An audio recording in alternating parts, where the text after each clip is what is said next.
Estamos de volta com o CNN Entrevistas da Semana. Você acompanha agora uma entrevista exclusiva com Ciro Gomes, ex-governador do Ceará e ex-ministro dos governos Itamar Franco e Lula. Ciro Gomes fala sobre o conteúdo do vídeo da reunião ministerial, avalia o papel do ex-ministro Sérgio Moro e do presidente Jair Bolsonaro.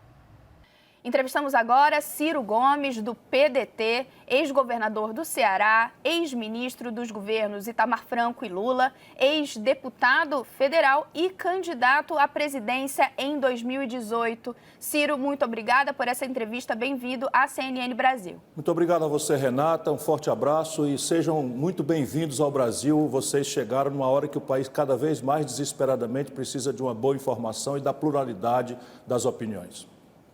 Ciro, faço então a primeira pergunta. Gostaria de saber como o senhor avalia o conteúdo da reunião ministerial do dia 22 de abril, que foi tornado público na sexta-feira por decisão do ministro do Supremo Tribunal Federal, Celso de Mello. O senhor vê evidência de crime por parte do presidente da República, Jair Bolsonaro? 21.048 brasileiros, a números de hoje, de ontem, estão mortos, com famílias enlutadas. 330 mil brasileiros infectados nos levaram ao segundo lugar do planeta Terra em matéria de infecção, faltando respiradores, leitos de UTI. E o que nós assistimos, a sensação que eu tive foi que se transformou o Palácio do Planalto num verdadeiro covil de bandidos. Eu sei que essa é uma expressão muito forte, mas olhando aquilo, não se passar em 2 horas uma reflexão sequer sobre a tragédia de saúde pública ou sobre a tragédia econômica que está destruindo milhões de empregos no Brasil, me deixou profundamente chocado. Sob o ponto de vista específico, me parece absolutamente flagrante a qualquer investigador, que não precisa ser um grande detetive, que o Jair Bolsonaro claramente fez da maior parte da reunião uma espécie de pressão sistemática para que a estrutura da Polícia Federal fosse permeável.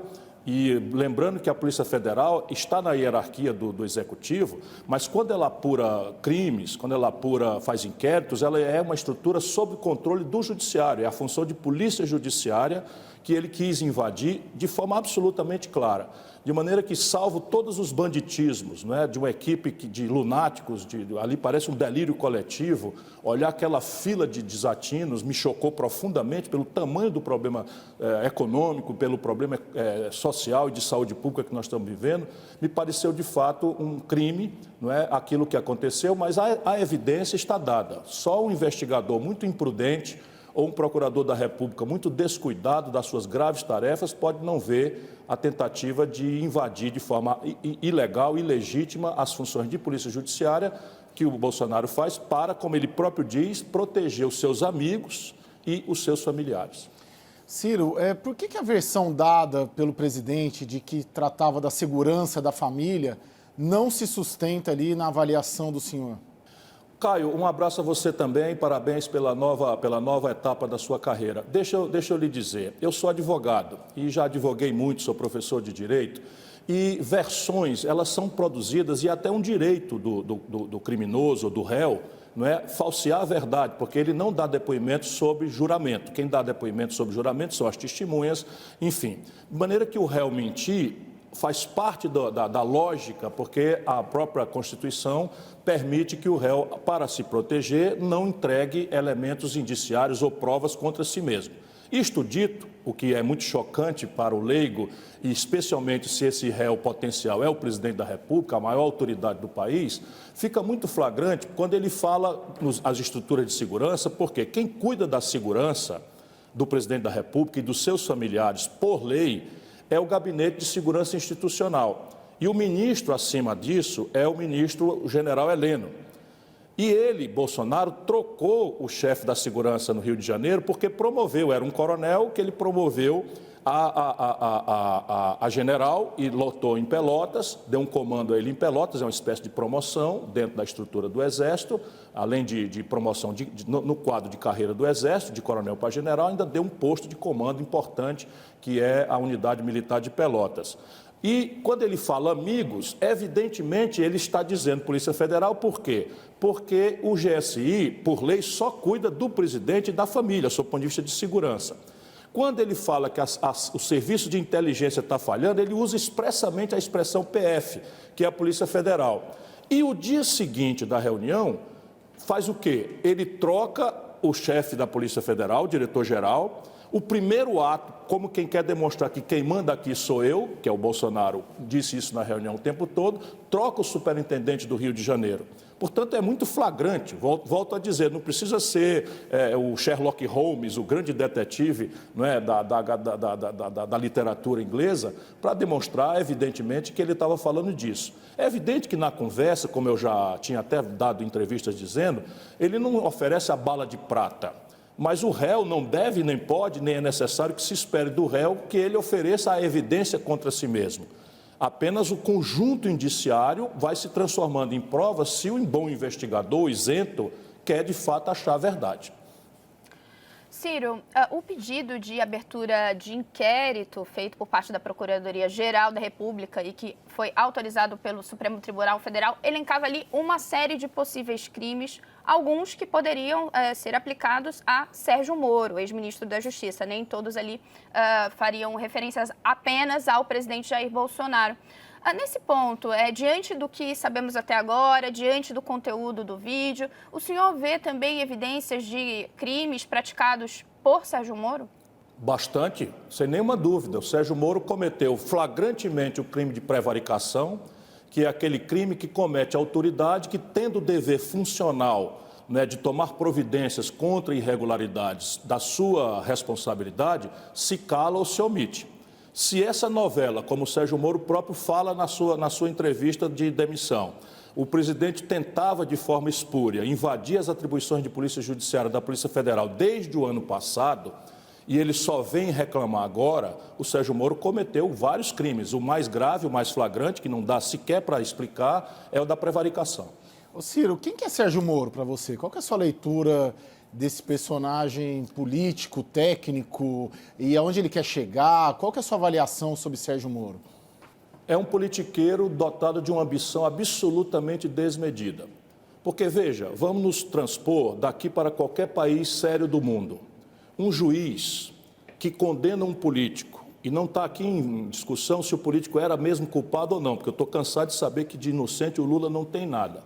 Mas vamos voltar ao raciocínio. Um juiz, no exercício da mais delicada das tarefas, que é julgar os outros, não é? Condena um político e, ato contínuo, vai ser ministro do político que recebeu o benefício de ganhar a eleição, porque pelo menos parte importante da opinião pública considera que esse outro ganhou a eleição porque aquele que ele mandou prender e tirou os direitos políticos não participou das eleições. Isso é uma lesão ética absolutamente inconciliável. Você imagina se a gente pode aceitar que juízes utilizem a tarefa de julgar uma pessoa e, ao lado desse julgamento pela lei, ele está fazendo cálculos políticos. Isso é muito mal comparando, como se a gente pudesse, por exemplo, calcular o efeito sobre a paixão que o futebol germina, se juízes pudessem participar da construção de resultados. Então, veja, o Vasco e o Flamengo vão jogar, o Corinthians e o Palmeiras vão jogar, e a grande plateia está sabendo que o juiz pode tomar um lado e beneficiar um dos lados. Acabaria o futebol. Se o juiz interferir na questão, acaba o futebol. Essa é uma lesão que o Sérgio Moro jamais vai transplantar.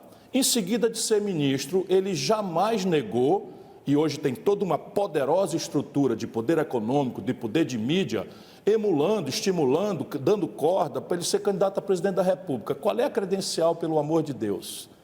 Qual é a opinião do Sérgio Moro sobre a pandemia do coronavírus? Quanta da geografia brasileira, econômica, humana, o Sérgio Moro conhece? Qual é a ideia do Sérgio Moro para a educação pública?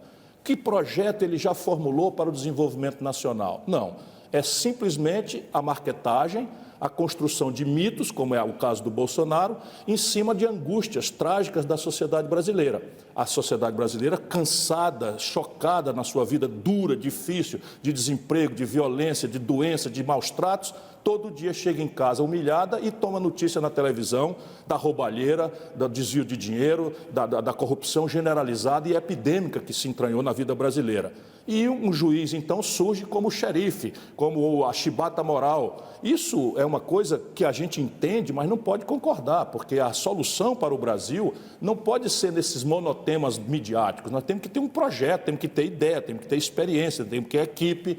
E o Sérgio Moro é isso, é um ambicioso sem medida, que achou uma oportunidade dada pela mídia em cima de uma psicologia popular muito respeitável. Eu sinto isso com o meu coração. Eu já fui processado pelo Michel Temer, já fui processado pelo Eduardo Cunha. Então, se tem um brasileiro, né, fui processado lá atrás pelo Quest, que se tem um brasileiro que vive sofrendo por denunciar a corrupção no Brasil e a sua impunidade, sou eu. Mas quando o Sérgio Moro, que fazia um belo trabalho na origem da Lava Jato, deixa a vaidade subir a cabeça e transforma a sua tarefa de saneamento moral dentro da lei no exercício de lawfare, ou seja, de manipulação da lei para aparecer, para se exibir, para se lançar na política, ele vira um politiqueiro ambicioso, que é o que eu penso que ele é. Ô Ciro, eu queria que você fizesse a mesma leitura sobre o presidente da República, que é o outro lado da moeda nessa investigação toda. Quem que é, para você, o presidente Jair Bolsonaro? Ele é a flor do lodo. O Bolsonaro, ele foi a resposta tosca que um sentimento que eu também conheço com a minha alma, com a minha sensibilidade, muito compreensível esse sentimento, que foi basicamente o seguinte: ali pelos anos 2015 e 2016, o Brasil mergulhou na pior crise econômica da sua história. Agora, essa crise econômica que vai estar se iniciando vai superar isso. Mas a economia brasileira caiu 3,5% e 3,3% em 2 anos seguidos. Isso nunca houvera acontecido no passado do Brasil. Na prática, a consequência disso foi a seguinte: o desemprego, que era 4%, virou 14%, ou quase 14%, 13%. Em números globais, o Brasil passou a ter metade da sua população ou desempregada abertamente ou empurrada para a mais selvagem informalidade. 100 milhões de brasileiros passaram, que é metade da nossa população, a viver a vida dura, ganhando R$ 413 por cabeça por mês. 63 milhões e 700 mil brasileiros, em função dessa debacle econômica produzida no governo do PT, da Dilma, foram para a humilhação do seu nome no SPC. Então, a base social e econômica para o desespero foi implantada a partir de uma grande fraude eleitoral, em que o discurso era um e a prática do dia seguinte foi outra completamente diferente. As empresas também sofreram esse baque. 5 milhões e 500 mil empresas foram para o Serasa. E a maior desindustrialização do país, a destruição de coisas, fez que 13 mil indústrias daquele ano de 2015 para cá fossem fechadas no Brasil antes da pandemia. Em cima disso, em horário nobre da televisão, diariamente, a novelização escandalosa da roubalheira. E assim, não dá para esconder, o Palocci era braço direito do lulopetismo. Isso é que eles pensam que é ataque. Não é ataque, é uma reflexão humilde de quem quer se reconciliar com o povo brasileiro. E o Bolsonaro foi o quê? Foi o não tem tu, vai tu. Porque a grande burguesia brasileira empacotou o Alckmin. E não aconteceu, porque vinha de um fracasso semelhante do PSDB. Tentaram o Meirelles, tentaram o Amoedo, e não aconteceu. Para, então, dar vazão a isso, o que vinha de baixo era esse sentimento de vingança do povo, de ódio, de rancor. E o Bolsonaro, muito bem orientado, inclusive com assessoramento internacional, essa ultradireita norte-americana, que é liderada por esse Steve Bannon, que é uma figura absolutamente perigosa para a humanidade, ele interpretou com muita fidelidade. Daí, muita grana vinda de fora, ele compreendeu, com esse assessoramento de fora, o peso, que é uma novidade para os políticos brasileiros, das redes sociais, da fake news feita em grupos de WhatsApp, uma série de coisas, entendendo como nenhum político houvera entendido antes, e não foi o Bolsonaro, foi o Steve Bannon, também a moral popular crescentemente reforçada pela necessidade que o nosso povo tem de proteção nesse ambiente neopentecostal e luterano. E aí colidiu também, essa esquerda antiga brasileira que não entendeu nada, colidiu também com a moral popular. Então deu-se a tempestade perfeita e aquele que interpretou de forma mais tosca esse sentimento de revolta popular recebeu a maioria dos votos. Mas o senhor entende, já que entramos nesse ponto, a gente já volta para algumas questões mais recentes ali, né, dessa semana, mas já que entramos nesse ponto ali da eleição, o senhor entende que esse é um movimento pendular? Porque o senhor fala aí, né, que Bolsonaro conseguiu entender um sentimento que movia parte da população naquele momento. Por exemplo, o senhor destacou a questão conservadora, né, a relação com os evangélicos, por exemplo. O senhor entende que é um movimento pendular ou que esses traços que apareceram na eleição, eles tendem a permanecer daqui para frente? Os traços sociológicos, econômicos e culturais e morais, não é? E morais, não é I com I, né? Estão presentes de uma forma definitiva na vida brasileira. E a velha esquerda, né, hegemonizada pelo petismo, que simplesmente trocou a concepção estratégica de país por um culto à personalidade. Não entendeu e não quer entender. Também está tomada de ódio do povo brasileiro. Quando eles falam o que falam e quando eles se refugiam nessas agendas identitárias, eles apenas dão o queixo para bater.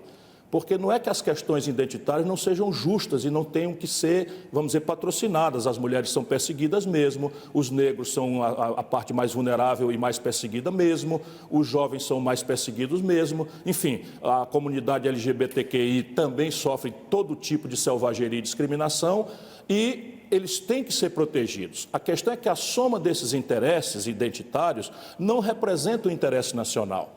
E o interesse nacional é que é a chave da gente reconciliar com a maioria do povo. Agora, não tenhamos ilusões. Na minha cabeça, simplificando o que não é simples, 25% do povo brasileiro é de direita agressiva mesmo, não tem apreço à democracia, é escravocrata, não respeita o trabalho, não respeita os humildes, é concentrador de renda, não tem sentimento nacional, tudo que deseja é enriquecer para comprar uma casa em Miami, e isso vai continuar no Brasil.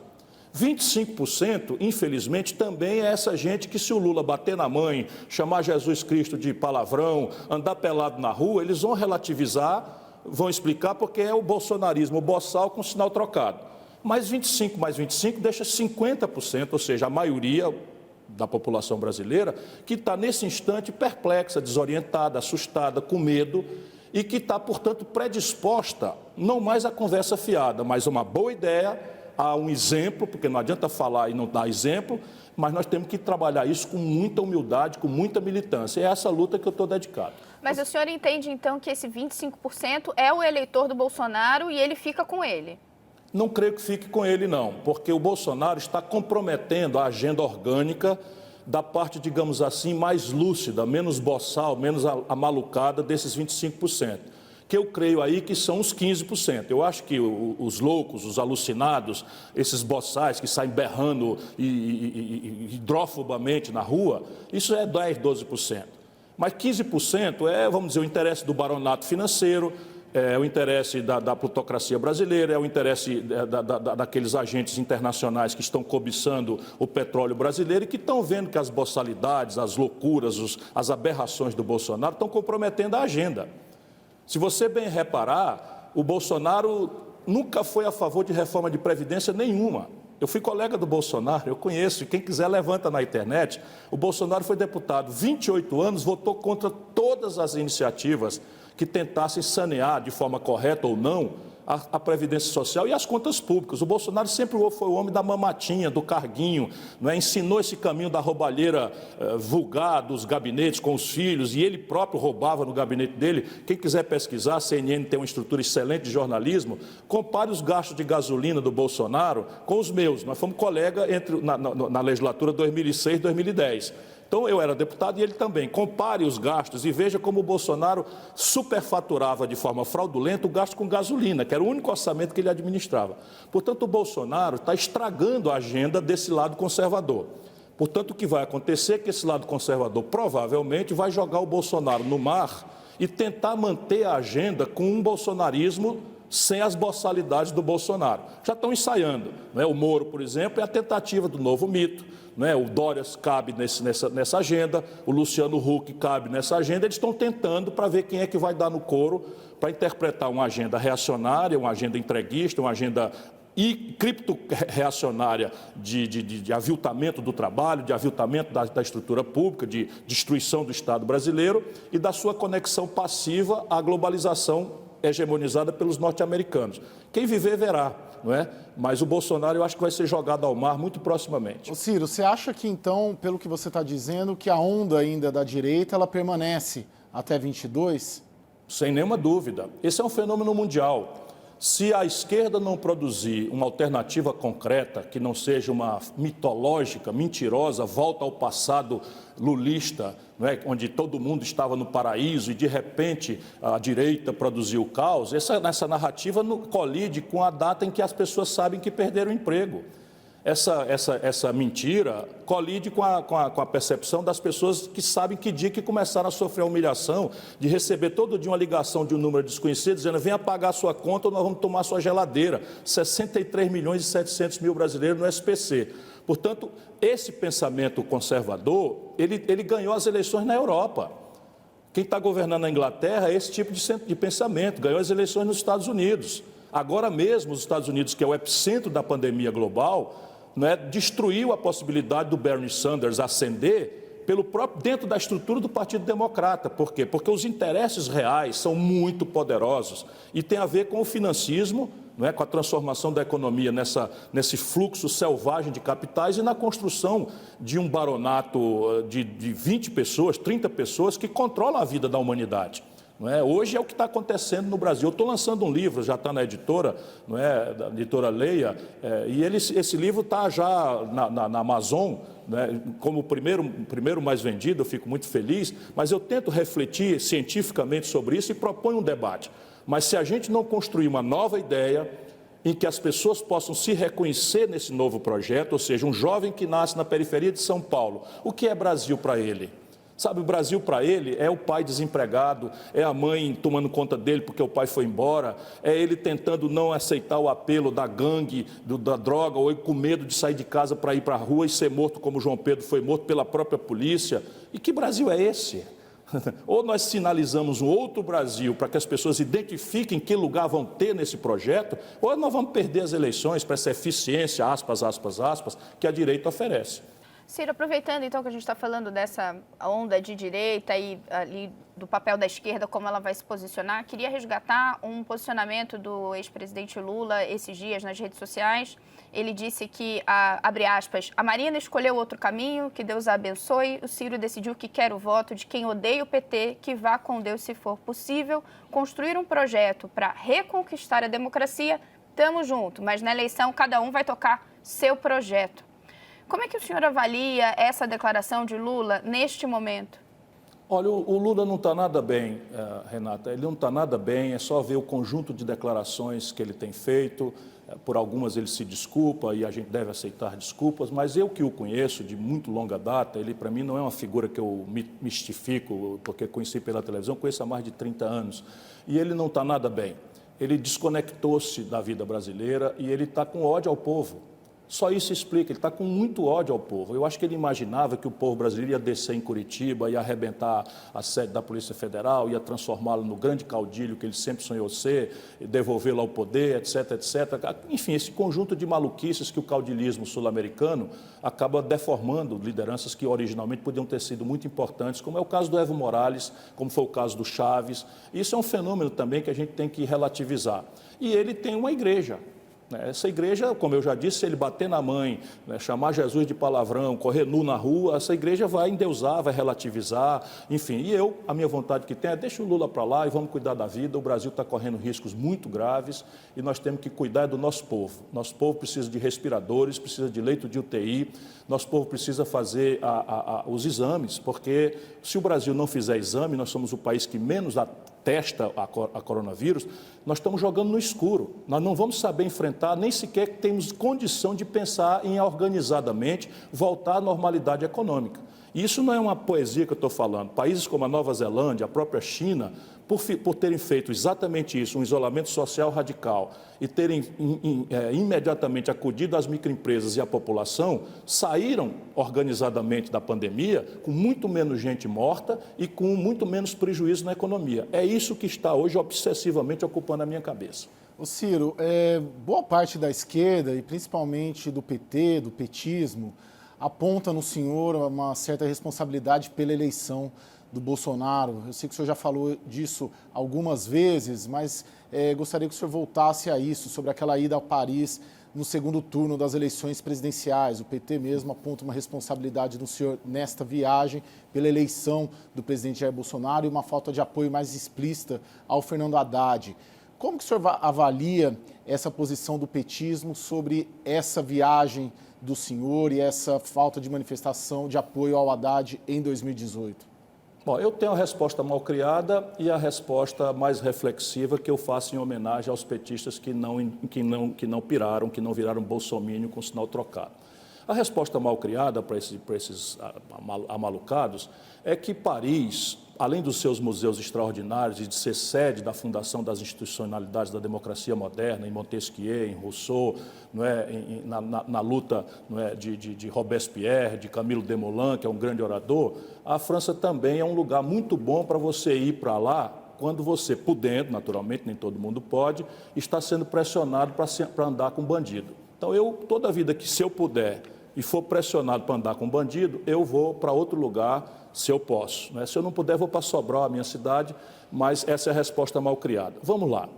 Todas as pesquisas, e aí a pessoa que for petista, serena, equilibrado, e eu preciso muito que essas pessoas parem para pensar, não é para olhar para o passado, é para olhar para o futuro. Não vai ter uma eleição em 2022?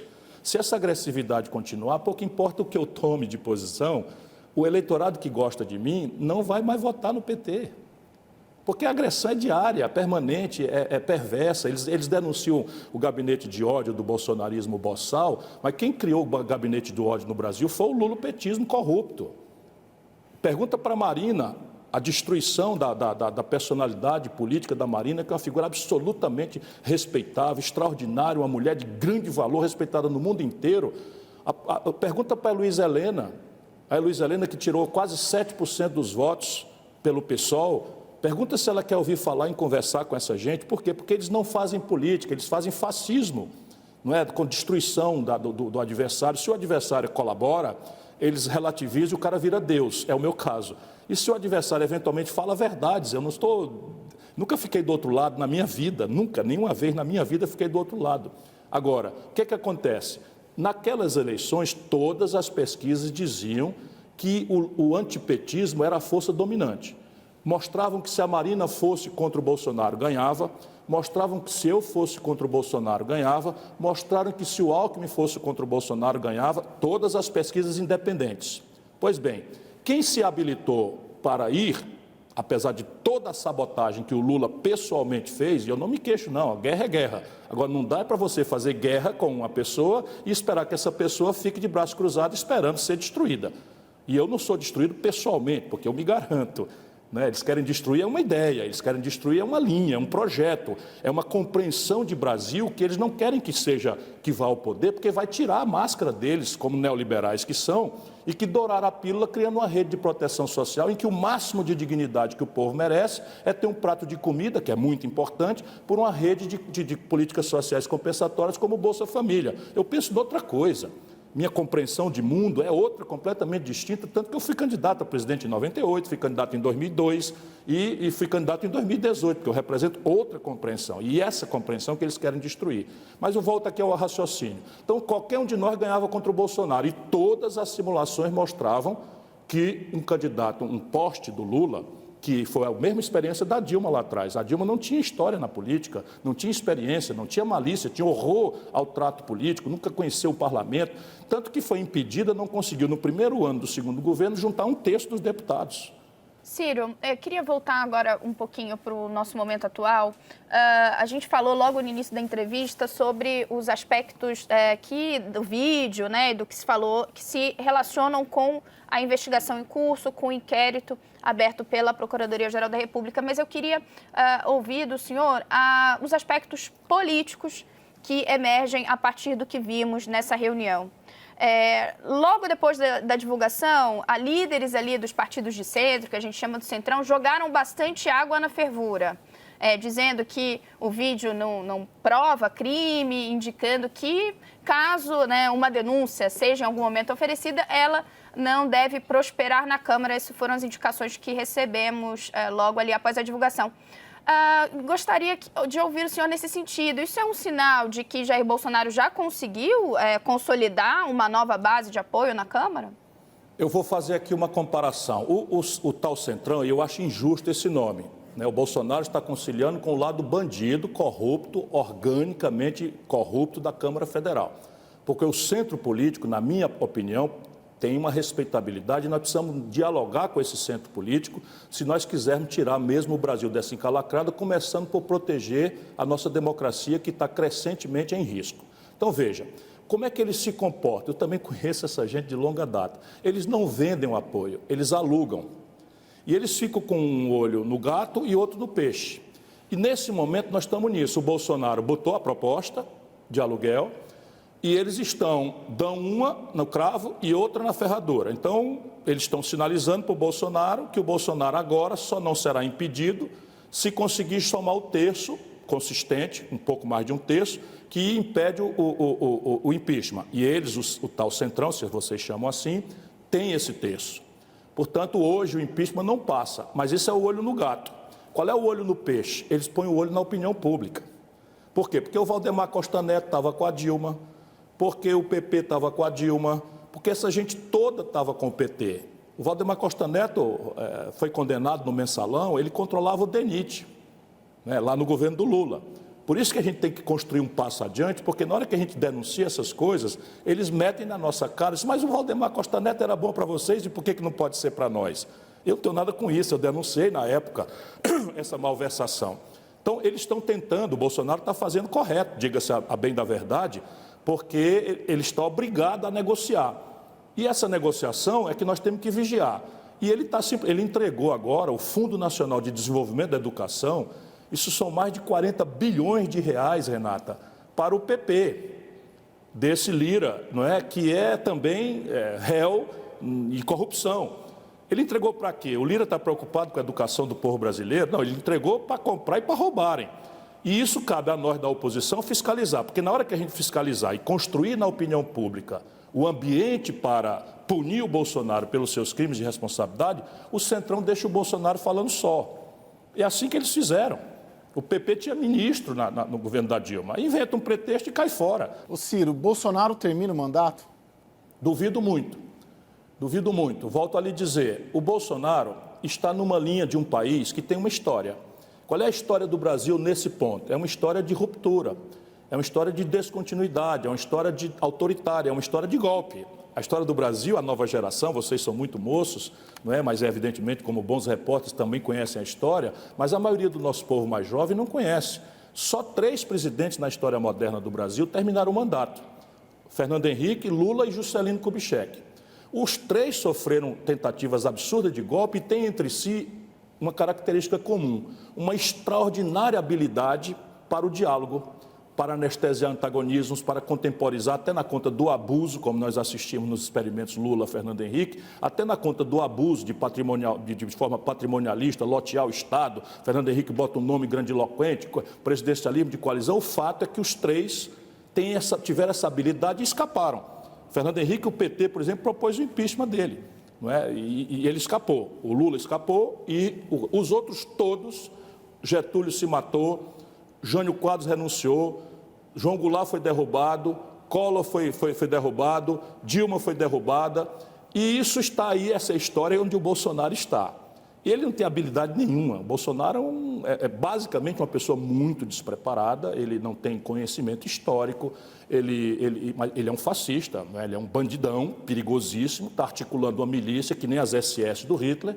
Ontem ele confessou, uma das coisas que mais me preocupou nessa coisa é que ele, esculhambando as estruturas oficiais que estão sob controle das leis de informação, ele disse que tem uma estrutura particular de informação, ou seja, eu que sou adversário político, vocês que são jornalistas, podemos estar todos grampeados pela estrutura particular do Bolsonaro sem nenhuma sem nenhum controle social. Ciro, já que o senhor trouxe esse tema das Forças Armadas, gostaria de colocar aqui na conversa a nota que foi publicada pelo general Augusto Heleno, que é chefe do Gabinete de Segurança Institucional, sobre o envio pelo decano Celso de Mello de notícia-crime à Procuradoria-Geral da República.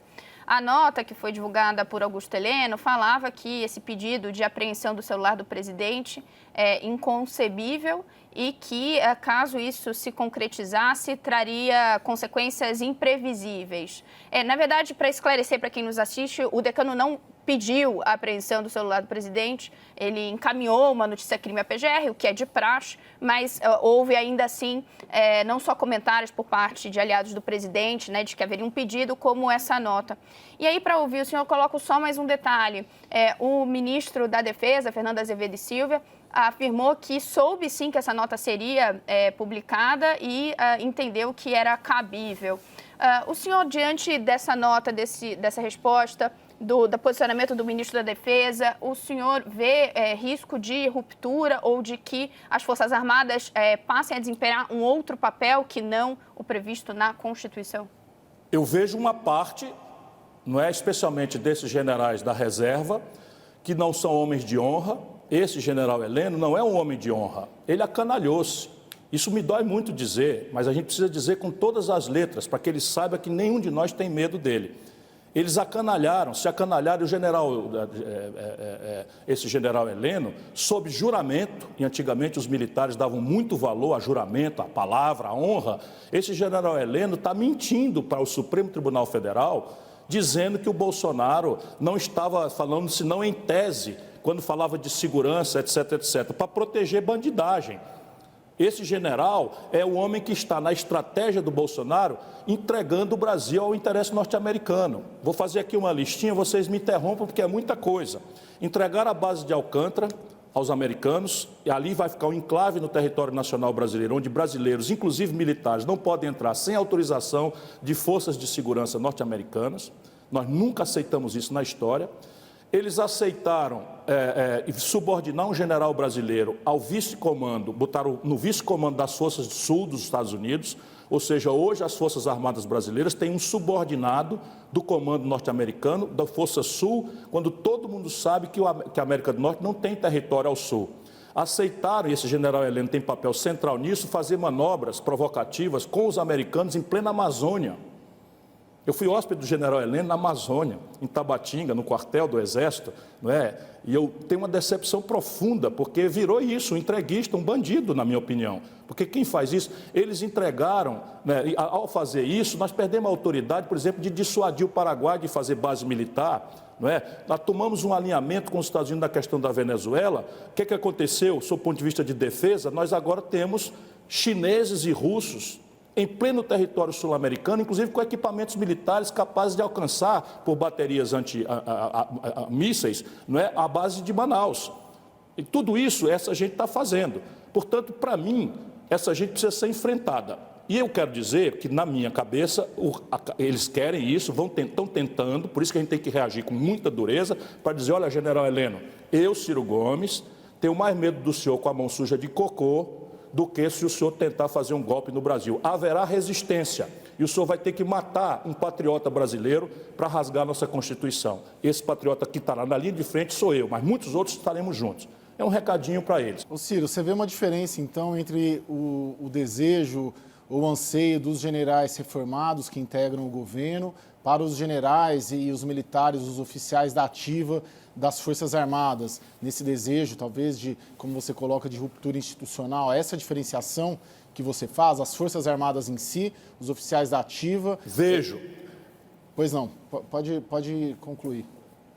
Vejo a diferença profunda e vejo que as Forças Armadas do Brasil, vou dizer logo, a Marinha não quer nem ouvir falar nisso, não tem nem discussão sobre isso, a Força Aérea não tem nem discussão sobre isso. No Exército, em função da presença do Bolsonaro e das intrusões que ele tem, ainda ontem ele anunciou que tem um capitão de infantaria em Fortaleza, ou seja, do Exército, nesse serviço particular de informação, ou seja, nas SS, nas milícias que ele, Bolsonaro, está montando. Isto gera horror nos militares. Essa semana eu vou entrevistar um ex-ministro da Defesa num programa que eu tenho na internet, no YouTube, que chama Repare Bem. Vou entrevistar o Aldo Rebelo, nós vamos conversar sobre isso. E eu tenho muitas conversas, muita interlocução, eu tenho todas as medalhas militares brasileiras. E tenho muita honra, às vezes me dá muita raiva, tenho vontade de devolver, mas me lembro que são as medalhas do Exército de Caxias e não desse bando de politiqueiro translocado que estão traindo a pátria brasileira. Homens sem honra, que é o que mais me comove, homens sem honra, mentirosos, entreguistas que estão destruindo a pátria brasileira. Pois bem, os militares, a chefia, o alto comando, estão absolutamente preocupados com a quebra da hierarquia dentro das Forças Armadas. Porque o Bolsonaro está insuflando essa quebra de hierarquia. Quando ele se reporta a um capitão de infantaria para a estrutura de um serviço particular de informação, o que é que sente o comandante da 10ª Região Militar, por exemplo, que está levando uma bola pelas costas? Será que há nesses relatórios informais de serviço particular de informação, intrigas ou mentiras contra o general comandante? Isto tudo as Forças Armadas estão vendo acontecer. E por isso, pelo tamanho da crise econômica, pelo tamanho da crise social, pela absoluta improbabilidade de qualquer reconhecimento internacional, hoje em dia ninguém aceita mais isso na comunidade internacional, uma sargentada ao modo dos anos 60, como aconteceu no Chile ou no Brasil, ninguém mais aceita isso. Então os militares não vão fazer. O que não quer dizer que uma meia dúzia de milicianos, traidores da pátria, não possam tentar, mas isso vai ter que ser enfrentado. Ciro, queria retomar alguns pontos que a gente viu da reunião ministerial. Algumas das falas do presidente, muitas, aliás, foram apontadas por aliados do presidente como de fácil relacionamento com a sua base. Ou seja, o que ele estava dizendo ali fará e faria sucesso com quem o apoia, com parte de quem o elegeu. E aí eu queria trazer aqui o ponto quando ele fala do armamento. Ele fala, abre aspas, ali em determinado momento da reunião, escancarar a questão do armamento aqui. Eu quero todo mundo armado, que povo armado jamais será escravizado. Queria ouvir o senhor sobre essa passagem, sobre a defesa do presidente do armamento da população. Primeiro vamos entender a quem que o Bolsonaro quer armar. Uma pistola, um revólver barato produzido no Brasil custa R$ 3.500. O mais barato.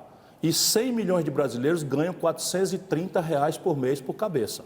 Para comer, para pagar aluguel, para tomar remédio, para pagar ônibus, para pagar, água, para pagar energia, para pagar, eventualmente, a conta do pré-pago, do celular. Então, quantos brasileiros estão, de fato, na hierarquia do seu drama social, econômico, familiar, preocupados em se armar? Eu diria a você, conhecendo o povo brasileiro com a minha alma, como eu conheço, é que ninguém. Sabe a quem o Bolsonaro quer armar? A SS dele, a Gestapo dele. Tá bom. Ciro Gomes, nosso tempo chegou ao final. A gente te agradece muito a gentileza de conceder essa entrevista para a CNN. Muito obrigado, Caio. Muito obrigado, Renata. E, meu irmão, você, se puder, fique em casa, se cuide. O bicho é severo, mata mesmo. E se de todo você não puder ficar em casa, bote a máscara, guarde a distância, lave as mãos, se proteja. Deus precisa que você permaneça vivo e o Brasil vai mudar. Isso vai passar. Obrigado, Ciro. Você vai ver a seguir a entrevista exclusiva com o líder do governo no Senado, Fernando Bezerra. Ele fala sobre o atual cenário político brasileiro e também repercute o vídeo da reunião ministerial. É daqui a pouco.